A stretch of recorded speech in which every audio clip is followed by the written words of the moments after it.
Hi, this is 5.3, the geometry notes for medians and altitudes of triangles. Now, let's see here. We've already discussed the circumcenter of triangles, the incenter of triangles, and so we have a couple more that we're going to do today, which I know it'll get a little confusing. I'll do a little review at the end. Then I'm going to give you kind of a way to try and remember all these vocabulary terms that we're doing. But right now we're going to start off with some new vocabulary words. The first one is the altitude of a triangle. Now, we might also call the altitude of a triangle the height of the triangle. And kind of has some funky wording for this definition, but follow along. Okay, the altitude of a triangle is a perpendicular segment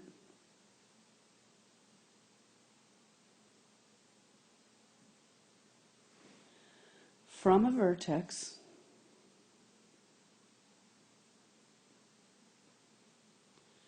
to the line containing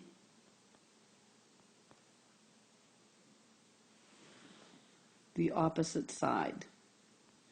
So I know that sounds a little weird, like why didn't I just say from the vertex to the opposite side? And here's why, because I'll go through how we do this on this big triangle, but look down below the big triangle, see the one that's obtuse? If I were to go from this vertex right here, and we want to make a line that's perpendicular from that vertex, well, you can't do it if you go this way. You can't get a perpendicular line. So instead, we make a perpendicular line from the vertex down here. And in order to get that, we have to extend this side right here down so that you can make your perpendicular. So that's why we say it's to the line, oops, and I left out that word, to the line containing the opposite side. So let's read it through one more time. A perpendicular segment from a vertex to the line containing the opposite side. So let's look on this big triangle here, and we're going to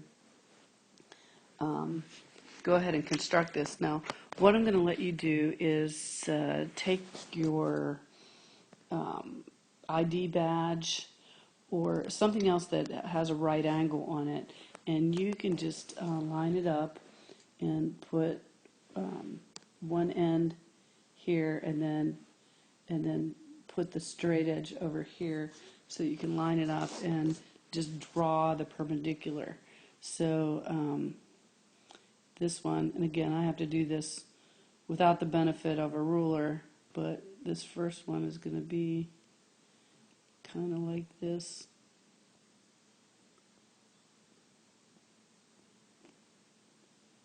And your perpendicular will be right there. And then the second one kind of goes like so.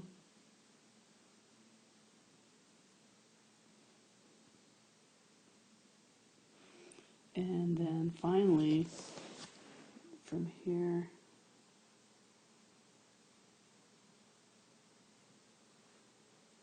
okay, so I didn't draw that very well, to be sure. It's really this second one that's a problem that I did. I'm going to erase that and try and redraw.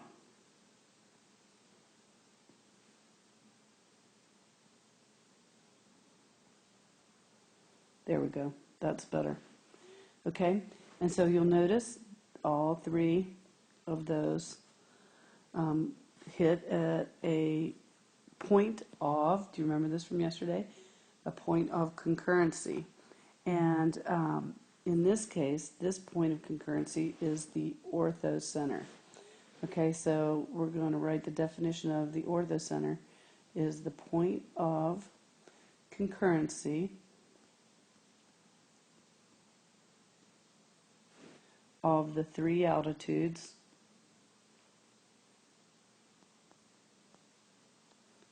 of a triangle.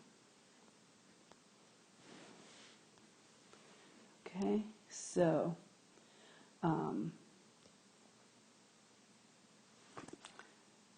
let's just kind of review that this whole thing real quick. The height or the altitude of a triangle goes from a vertex to a line to the opposite side, or a line containing the opposite side. And one thing I failed to mention, and you can tell from the picture, it's not necessarily going to be the midpoint. It's just going to be where the line creates the perpendicular, the right angle. Okay, so there we go. We've done the altitudes and we have the orthocenter there. So let's go ahead and draw those in down here for the other three triangles. Why don't you try and do that yourself? Okay, hit pause, do it. Well, I might need to help you with this one a little bit. So there's that line that we drew a while ago. It went from this vertex down, and then the second one, we're going to go straight down like that, but we're going to have to extend that line out here so that it connects. And then on the third one, we're going to have to go like this and extend this line out so that we can do a perpendicular. It's going to kind of go like this.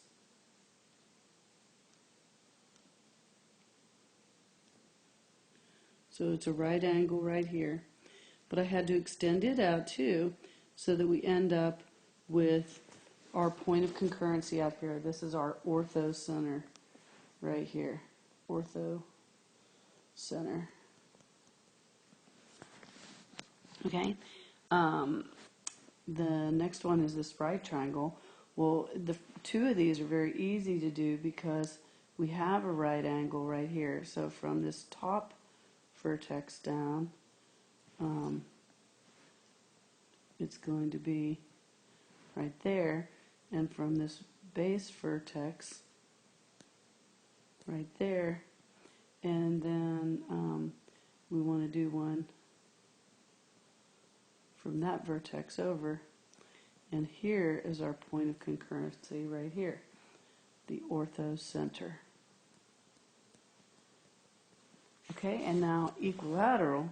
Equilaterals are a little easier to do because we're just going to go straight down, and guess what? They end up, this is a triangle where it actually does end up on the midpoint.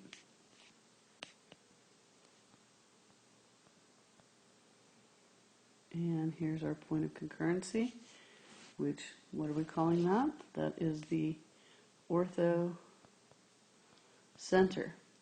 But you will notice for an equilateral triangle, this is only true for equilaterals, the orthocenter is also the circumcenter, and it's also the incenter. It's the same point for all three, whether you're constructing the perpendicular bisectors, whether you're constructing angle bisectors, or whether you're constructing the altitudes. On all of these, you're going to end up with the same point on an equilateral triangle. Okay, let's go on now to medians. Okay, the median of a triangle is going to be the segment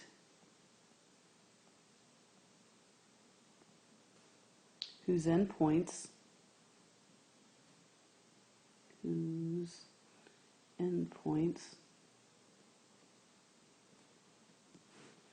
are a vertex, that's one endpoint, and the other endpoint is the midpoint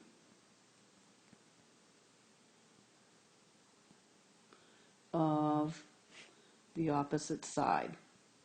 So in this case, you're actually going to the midpoint. Now, if we were going to do this in class, we would take out our compass, use these points, and find our midpoints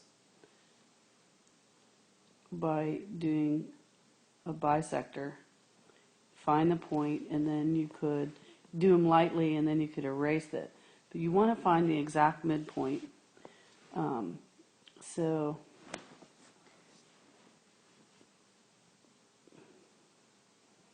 I'm just going to kind of draw them in here. But really, we would use our compass to get them exact. Okay? So now that you have your midpoints, we go from the vertex down to the midpoint. And then again, I go from a vertex down to the midpoint, and then finally vertex down to the midpoint. And here's our, what do we call this point? Is a point of concurrency. And in this case, when we're dealing with the medians, we call this the centroid. The centroid. And let's write the definition of that. It's a point of concurrency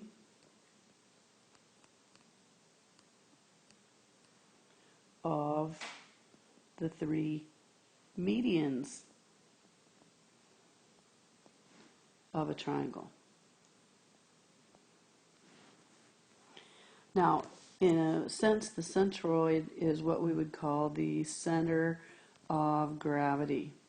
If you had a triangle and you found the centroid, you could balance it. That's where it's going to be the point of balance for the whole triangle.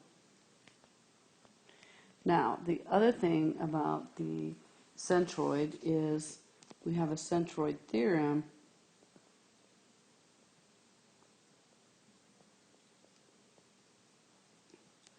which basically says the centroid of a triangle is located 2/3 of the distance from the vertex to the midpoint of the opposite side. Now I'm going to talk about this a little bit and put it in a little more everyday language.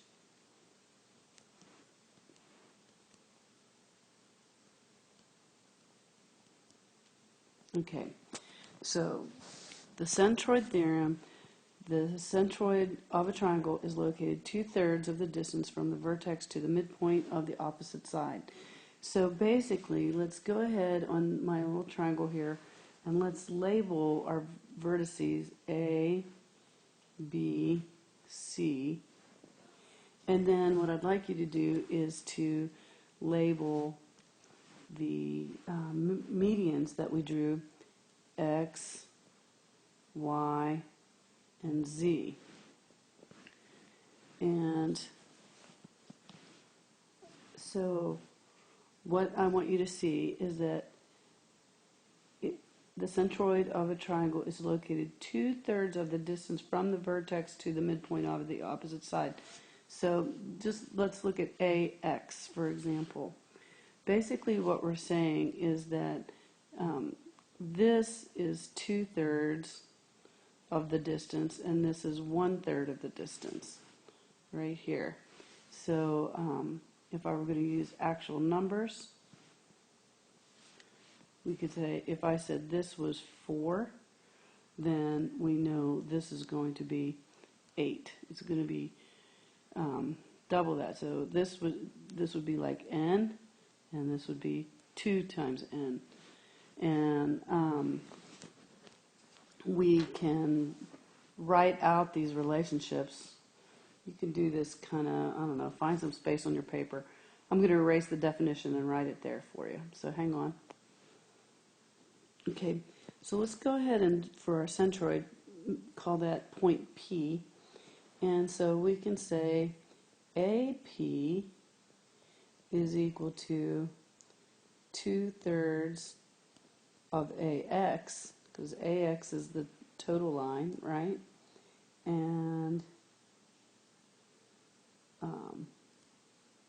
And we could also say AP is equal to 2 times PX. So if PX is 4, AP is going to be 8. And since that means AX, on my little example here, AX is a total of 12 units long, so 2/3 of 12 would be 8. Okay, so likewise, if we were to look at CP, look at C to P, CP is equal to 2/3 of what? CZ, and it is also, CP is equal to 2 times PZ. And then finally, if we did BP, here's B, here's P, and we're going to go on to Y. So BP is 2/3 of the total distance of BY, and BP is also 2 PY. Okay, now a couple other things that I'm being a bad teacher by not marking these. When we found our midpoints, we should always mark our congruent segments. Those are congruent, these two are congruent, these are congruent, like that. Okay, let's go to the next page.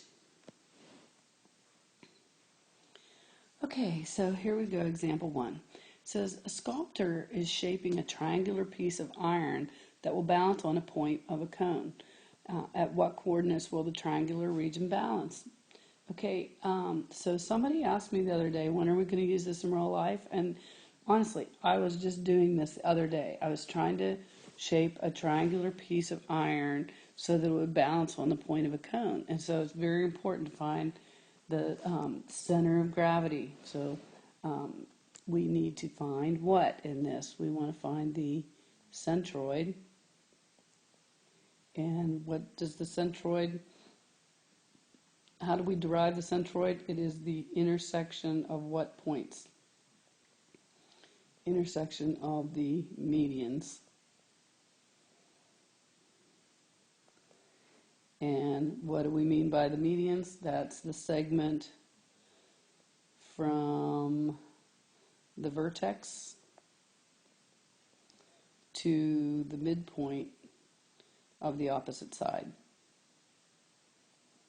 Okay, so midpoint of opposite side.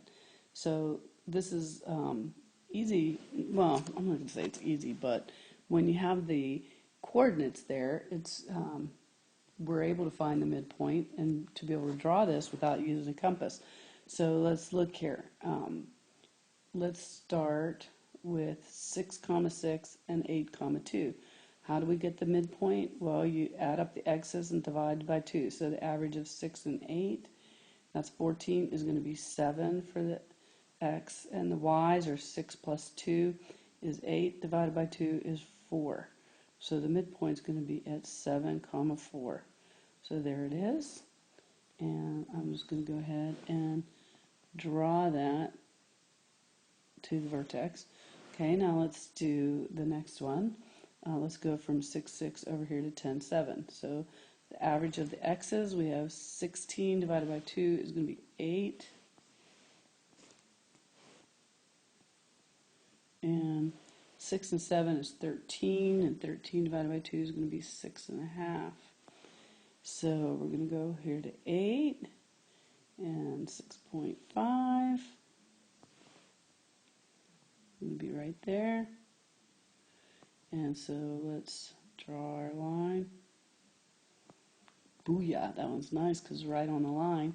And then the last 2 points, we have 10 and 8 are x's, so that's going to be 9 is the average, and 7 and 2 is 9. Divide that in half, and we get 4.5. So we go to 9 and 4.5, and draw our line. I didn't draw that very well. Like that. Now, you might ask, why even draw all 3 lines? I mean, once you have 2 lines, you have the intersection point. Well, by drawing the 3rd line, it kind of works like a check to make sure you did the first 2 correctly and you're really at the right point. Because if you draw the 3rd line and it doesn't intersect, then maybe you've done something wrong. Okay, so let's go ahead and, let's first of all mark our congruent segments.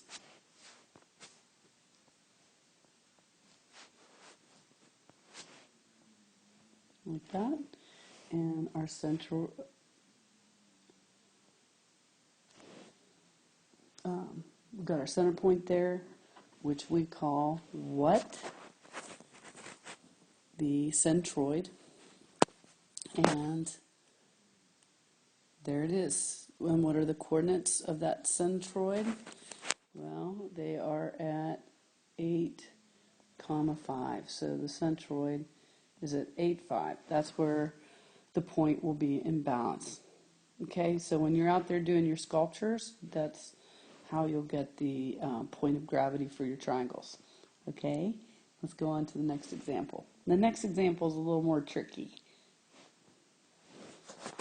Okay, it says find the orthocenter of the triangle below. So orthocenter is the intersection of what? It's the intersection of the altitudes and how do we get an altitude? It's a segment from the vertex and is perpendicular to the opposite side or to a line containing the opposite side. Okay, so let's go ahead and work that out over here. Now, what we're going to have to do, because these have to be perpendicular, what we can do is look at the segments for each one of these sides and figure out the slope and then do the opposite and reciprocal slope. So let's see here. Let's start with these 2 points. So if I were to find the slope, if we did rise over run, that's going to be a slope of 4/2, which equals 2. So the perpendicular slope is going to be -1/2. Now I'm going to go ahead and erase this. And so remember, we're going to go from the vertex to perpendicular to the opposite side. So this is the opposite side. So here's the vertex we're going to use. And so we're going to do -1/2. So I started the vertex. I'm going to go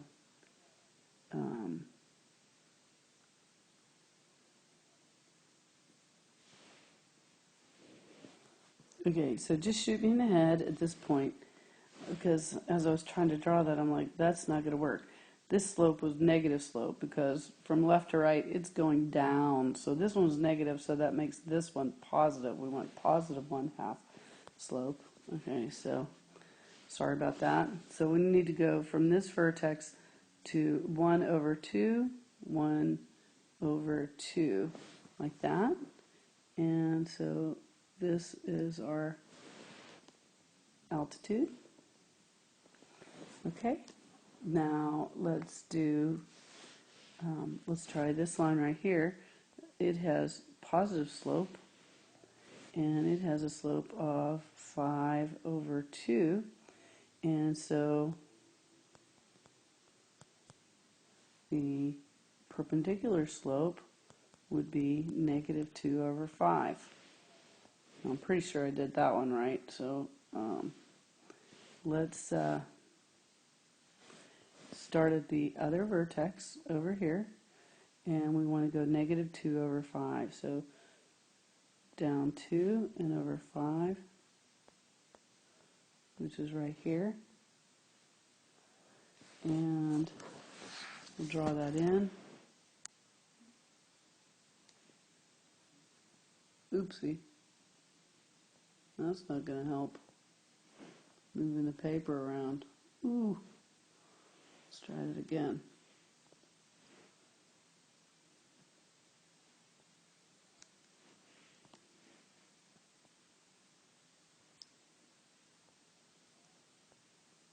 Okay, sorry, that's kind of hard.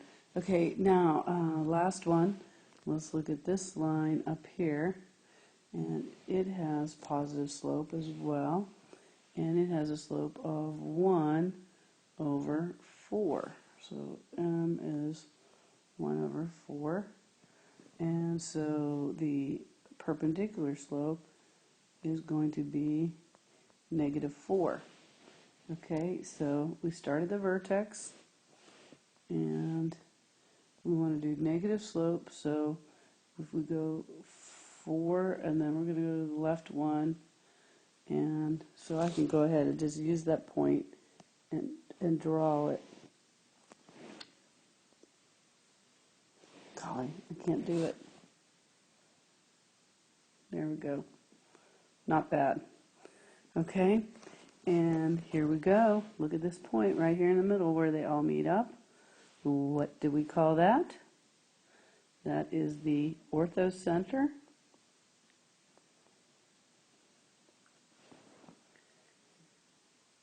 Now, to find the orthocenter, we would have to set up a system of equations and solve it. And just to save time, because it's already getting long, I will just tell you the orthocenter is 64/9 and 50/9. Okay, moving on to example 3. Okay, so let's see here. It says in example 3, triangle ABC, FB is 21, OE is 4. Find the length of OB and AE. Okay, well, you're going to have to take a look at the triangle and figure out what it is where you need to find here. And what you should notice right off the bat is all these little congruent segments that we see here, which means we're looking at midpoints. And see these congruent segments? So we've got midpoints here on our triangle. And that should just lead you to remember the word, if midpoint should kind of help you remember median, okay? This is the intersection of the medians, and the intersection of the medians is the centroid. So that's what we're trying to find here, the centroid. And we have a wonderful theorem that'll help us figure that out. So let's look here. It says FB is 21. So this whole line is 21. So FB equals 21. And I'm going to try and write that again. And what do we know? We know that the distance from the vertex to O, BO, is 2/3 of 21.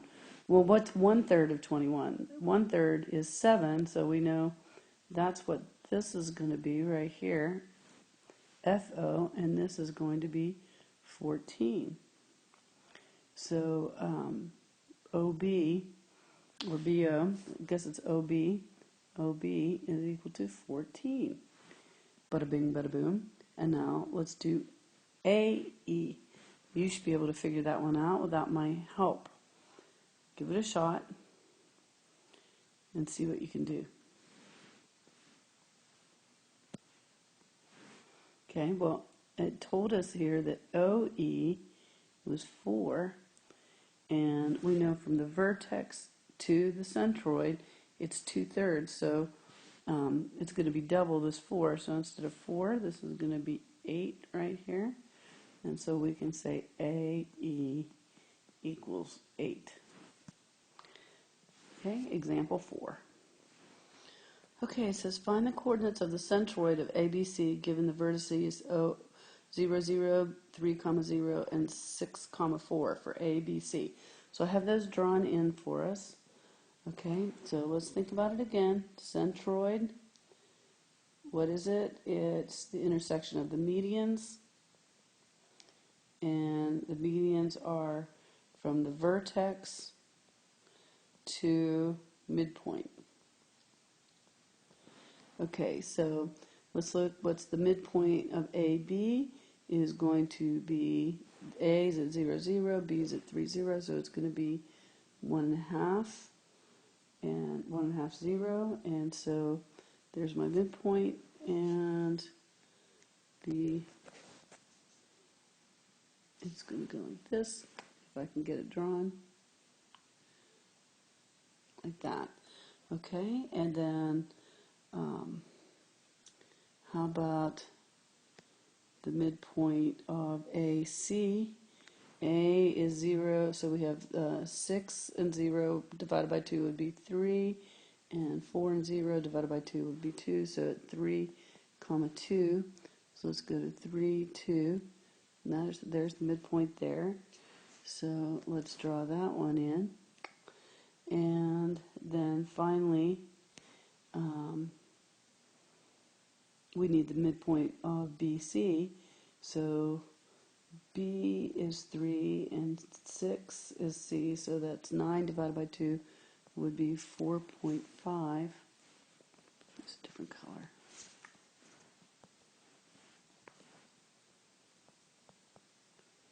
And then 4 and 0 divided by 2 is going to be 2, so 4.52. So 4.5, 2 is right there. And we're going to go from this vertex over like that. And so we have this point of concurrency right here in the middle, which we call the centroid. Okay, now we have to find the coordinates of the centroid. And so what you would have to do that is what I said in the other one, which I did for you, but we'll do it here real quick. We're going to set up a system and then solve. So what we want to do is figure out the equation of two of these lines. So look at the red line that I have there going off vertex B. That's a straight up and down line. That's a Vux line, so we know the equation of that, is not y, is x equals 3, right? Because straight up and down going on 3. And then how about if we do the line from vertex A, because it's at the origin, so it has a y-intercept of 0, and so all we need to know is the slope of that line. So it is, let's see here,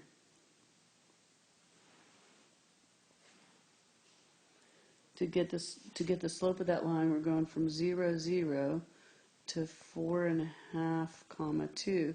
So the change in y is 2 over the change in x is 4.5. So that would be 4/9. Okay, if I multiply by 2 over 2. So we would have the equation y equals 4/9 x, because no y-intercept because it's at the origin, right? I shouldn't say it doesn't have a y-intercept. The y-intercept is at the origin, so it's just plus 0. So now I can just plug 3 in for x. We can do substitution. So we will get y equals 4/9 times 3. And so we get y equals 12 over 9. And we reduce that, y is equal to 4 over 3. So the centroid is going to be 3, comma, 4/3. And there it is. Bada bing, bada boom. Okay, now I want you to turn your paper on the back, and we're just going to do a quick little review. Okay, we've learned 4 things this in the last couple days. We learned circumcenter. We learned incenter.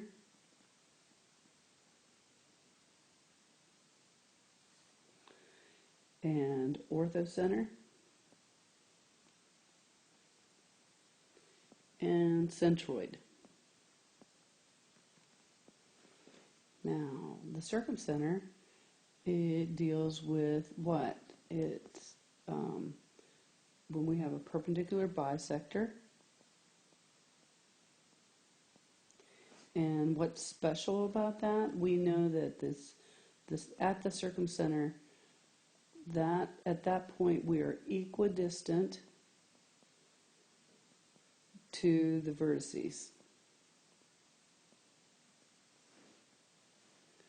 Okay, incenter. The incenter is where the angle bisectors meet.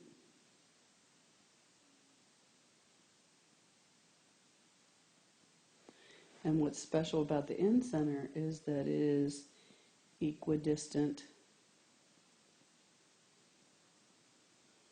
to the sides of the triangle. The orthocenter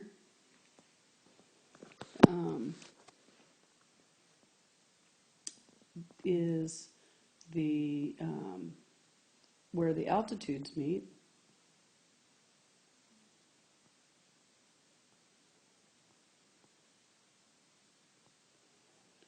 And the centroid is where the medians meet. And we also have our theorem, our 2/3 theorem, from the vertex to the centroid is 2/3.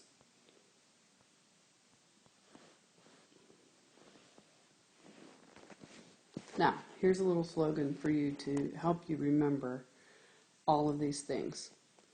Crunchy peanut butter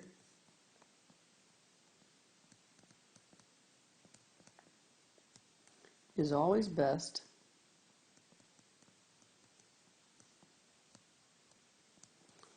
on a cold morning. Crunchy peanut butter is always best on a cold morning. Now here's how it helps you. The circumcenter deals with perpendicular bisectors. The incenter is for angle bisectors. The orthocenter is for the altitudes. And the centroid is the meeting of the medians. Okay?